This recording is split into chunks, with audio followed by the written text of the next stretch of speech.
ये है Tanmay Bhat during his days of AIB और ये है तन्मय भट्ट इन 2025। इन दोनों इमेजेस में एक ही इंसान है, लेकिन इनकी पर्सनालिटी में, इनकी जर्नी और इनकी लाइफ के बीच में जमीन आसमान का फर्क है। पहली इमेज में जो तन्मय आप देख रहे हो वो है एक ऐसा तन्मय जो डिप्रेशन, बैंक्रप्सी, क्रिमिनल चार्जेस और मैसिव ट्रोलिंग से जूझ रहा था। एक टाइम था जब पूरा इंटरनेट तन्मय के खिलाफ था। स्पॉन्सर्स ने हाथ पीछे कर लिए थे, शोज कैंसिल हो गए थे और लोगों को लगने लगा था तन्मय भट्ट इज फिनिश्ड। और दूसरी इमेज देखिए, ये है 2025 का तन्मय भट्ट। आज वो सिर्फ एक यूट्यूबर नहीं बल्कि इंडियाज रिचेस्ट यूट्यूबर है, जिसकी एस्टिमेटेड नेटवर्थ है 665 करोड़। लेकिन सवाल ये है कि आखिर ये हुआ कैसे? सिर्फ 10 साल के अंदर एक इंसान जिसका करियर पूरी तरीके से खत्म लग रहा था, कैसे उसने अपना इतना बड़ा बिजनेस एम्पायर खड़ा किया? कैसे एक टाइम पे बॉयकॉट हो रहे तन्मय भट्ट ने अपने क्रिटिक्स को ही अपनी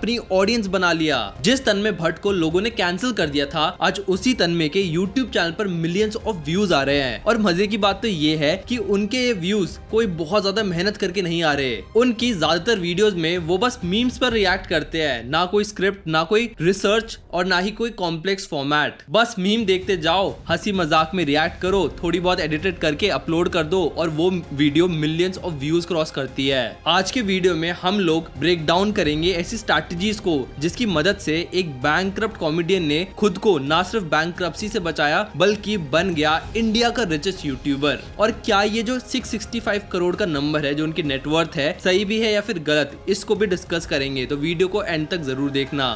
Overnight we lost. All brands disappeared. With us on the debate today is Tanmay Bhatt. Shivaji Bagh police station में तन्मय भट्ट को तुरंत अरेस्ट किया जाए।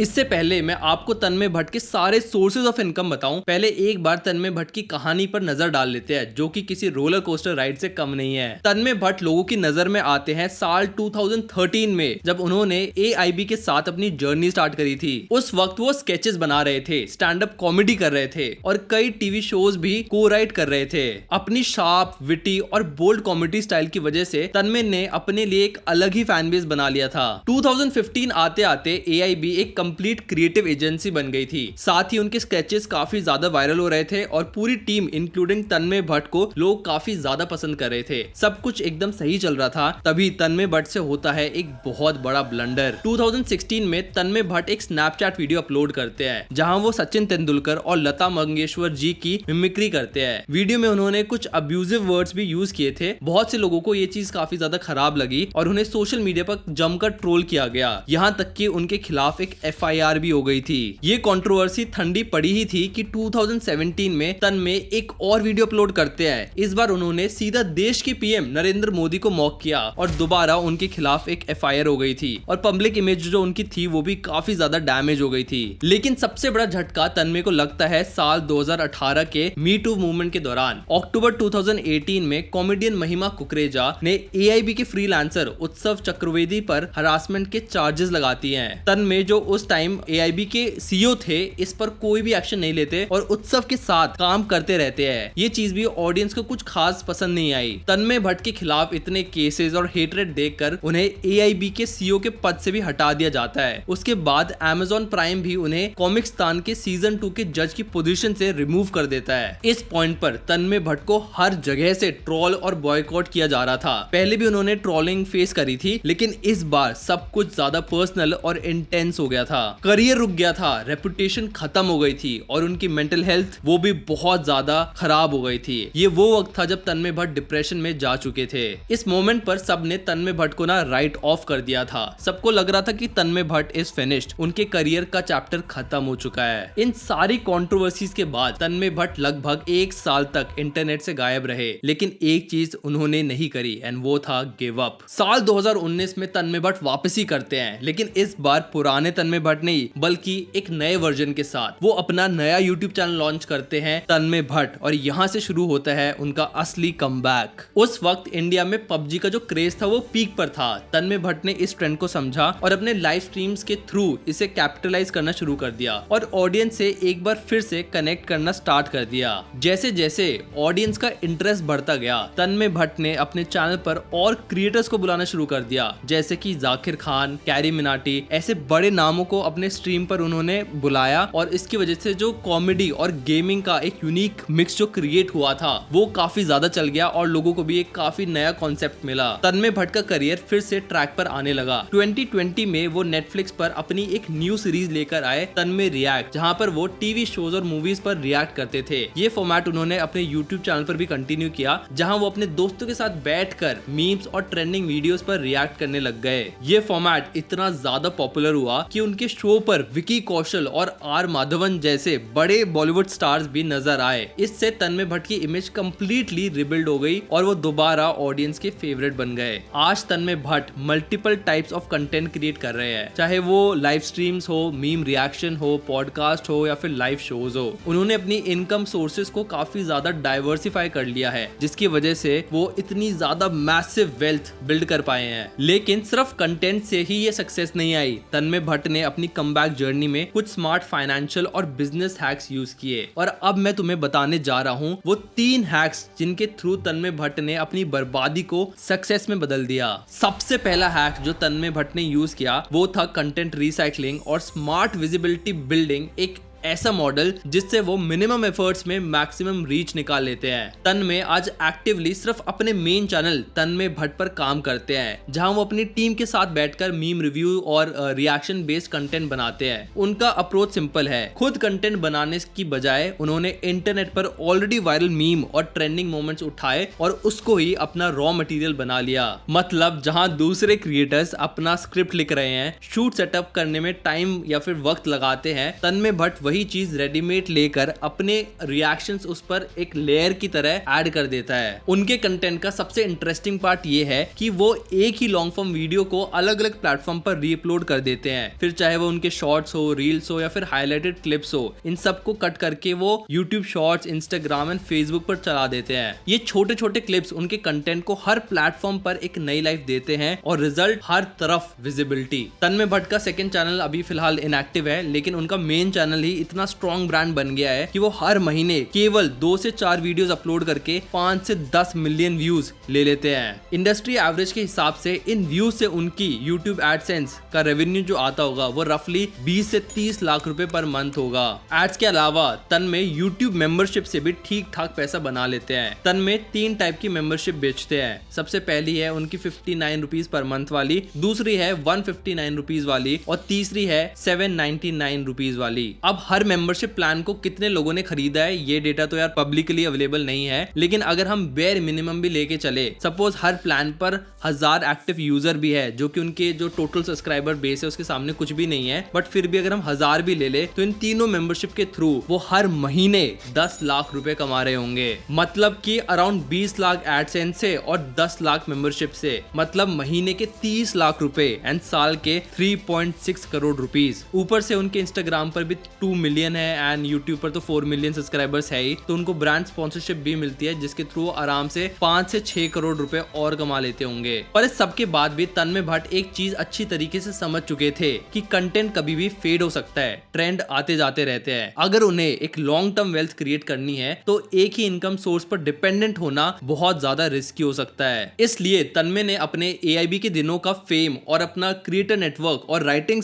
एक्सपर्टीज को यूज करके एक ऐसी स्पेस में एंट्री ली है जहां उन्हें रिप्लेस करना बहुत ही ज्यादा मुश्किल है, और वो स्पेस था brand collaboration and agency driven business model. AIB के टाइम पर जो नेटवर्क और इंडस्ट्री कनेक्शंस तन्मय ने बनाए थे, उन्होंने उन्हीं रिश्तों को अपने बिजनेस एम्पायर खड़ा करने की फाउंडेशन बना लिया।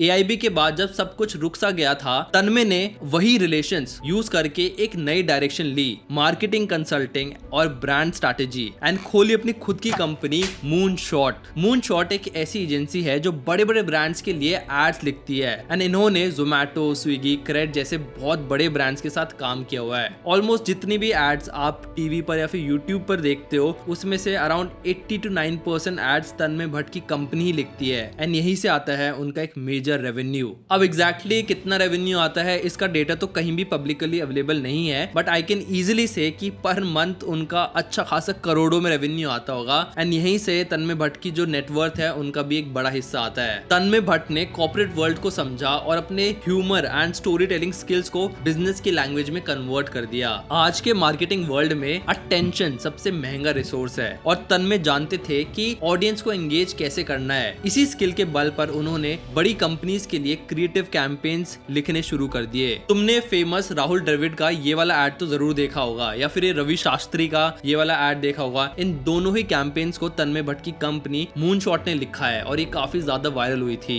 ये उनका साइलेंट कमबैक था, वो भी बिना कैमरे के सामने आए। वो ब्रांड के पीछे बैठकर पूरी नैरेटिव को कंट्रोल कर रहे थे। इसी प्रोसेस में उन्होंने एक B2B मॉडल क्रैक किया, मतलब अब उनका जो क्लाइंट्स है वो ऑडियंस नहीं है बल्कि बड़े बड़े कॉर्पोरेट ब्रांड्स भी थे। ये मॉडल उन्हें एक प्रिडिक्टेबल और स्टेबल इनकम सोर्स देता है, लेकिन पैसा बनाना और पैसा बेचना दो अलग चीजें हैं। तन्मय जानते थे अगर उन्होंने अपनी अर्निंग को सही जगह इन्वेस्ट नहीं किया तो समय के साथ उनकी ये जो वैल्यू है ये भी गिर जाएगी। इसलिए उन्होंने अपने बिजनेस जर्नी का तीसरा और सबसे पावरफुल हैक यूज किया, एंजल इन्वेस्टिंग। ये वही स्टेज थी जहां तन्मय सिर्फ कंटेंट क्रिएटर नहीं बल्कि एक सीरियस एंटरप्रेन्योर और इन्वेस्टर बन गए थे। अपने अर्ली डेज से ही तन्मय एक चीज समझ गए थे कि कंटेंट क्रिएशन एक अनस्टेबल फील्ड है। आज स्पॉन्सर्स और ब्रांड डील बारिश की तरह आ रहे हैं, लेकिन कल सब कुछ एक कंट्रोवर्सी के साथ हवा हो सकता है। ये अनसर्टेनिटी उन्हें खुद अपने करियर के पहले फेज में ही फेस कर ली थी।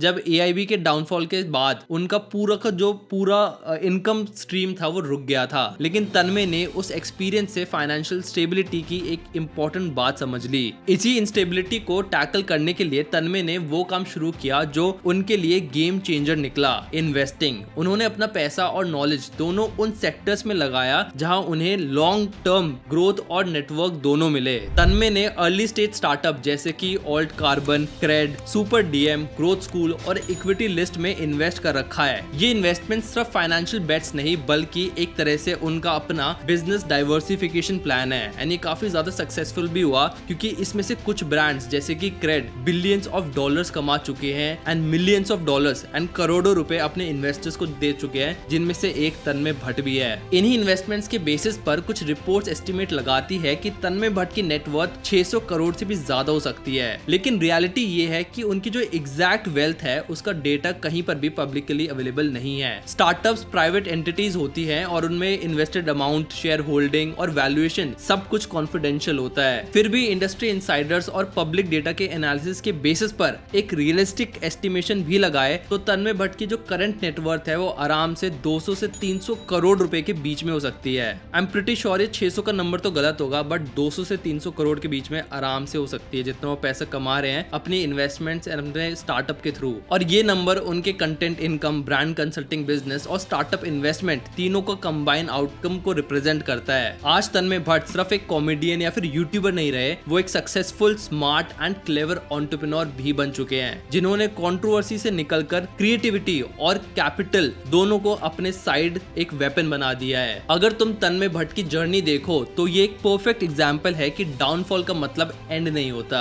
AIB के टाइम पर जहां सब कुछ उनके खिलाफ था, वहीं से उन्होंने अपने नए करियर का सबसे स्ट्रॉन्ग फाउंडेशन रखा। वो समझ गए थे कि टैलेंट तभी टिकता है जब उसके पीछे सिस्टम और विजन हो। इसलिए उन्होंने अपनी क्रिएटिविटी को सिर्फ कॉमेडी तक लिमिट नहीं रखा, बल्कि उन्होंने बिजनेस, मार्केटिंग और इन्वेस्टिंग सब में एक्सपैंड किया। बाकी अगर आपको भी अपनी नॉलेज को एक्सपैंड करना है तो चैनल को सब्सक्राइब करना मत भूलना। अगर आपको वीडियो अच्छी लगी तो लाइक करना मत भूलना एंड अपने बाकी दोस्तों के साथ इस वीडियो को जरूर शेयर करना ताकि उनको भी पता चले कि कैसे एक बंदा ने कमबैक किया एंड इतना स्ट्रॉन्ग कमबैक किया कि आज वो यूट्यूब इंडिया के one of the richest YouTuber बन गए हैं।